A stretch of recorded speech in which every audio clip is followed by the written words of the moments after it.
If you were at all superstitious, you probably can't talk today because you're extra jittery because it is Friday the 13th. This year, though, you may want to get used to that.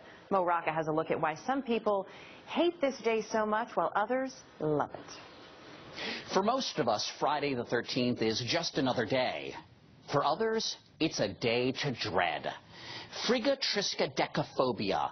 That's the fear of Friday the 13th. Frigg was the Norse goddess for whom Friday is named.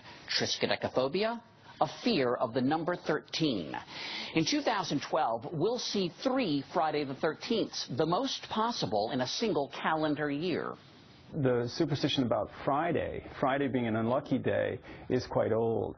Psychology professor Stuart Vyse has studied the origins of superstitions. Somewhere in the 19th century, probably in England, 13 got associated with Friday, and you got a double whammy of bad luck. 13 first got its bad rap around 1500 BC. According to Norse mythology, 12 gods gathered for a dinner. When the god of mischief Loki crashed the party, making himself the 13th guest, all hell broke loose, and the benevolent god Balder ended up dead. And does this look familiar? Jesus and his 12 apostles gathered at a table set for 13. According to Scripture, Judas Iscariot betrayed Jesus, leading to Christ's arrest and eventual crucifixion, which took place on a Friday. We see the superstition all around us. Actually, it's what we don't see. Elevators rarely stop at the 13th floor. Most airport terminals skip gate 13 altogether. The diabolical date has shown up at the multiplex. Over and over and over again.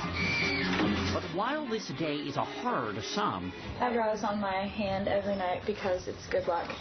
Others actually embrace the day. Country music superstar Taylor Swift is a big fan of the number 13, as she told Leslie Stahl in an interview for 60 Minutes. What's that? That's a 13. I put it on my hand every single night. I draw it with Sharpie and sometimes glitter. It's always 13? Yeah, it's kind of an unlucky number, isn't it? No, it's my lucky number. It's come up so many times in my life. Like, I was born on the 13th. I turned 13 on Friday the 13th. My first album went platinum in like 13 months.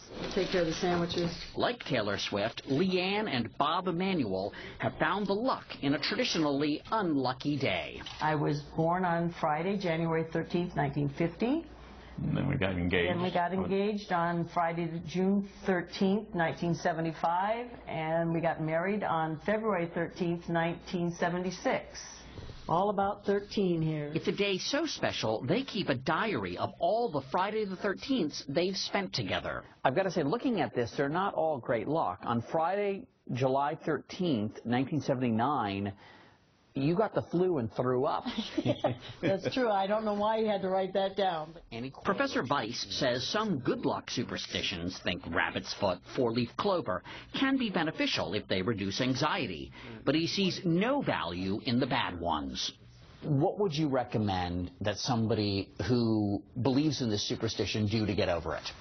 Experiment with doing maybe one thing that would be a little bit iffy. Skydive? I don't recommend skydiving at all, but on any day. On any day, no matter what the day. But yes, I would go through with whatever plan that you were hesitant about.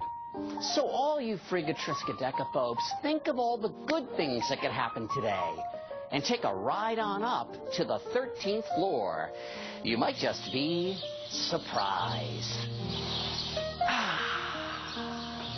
Thank you, Mo. Let me just state my position.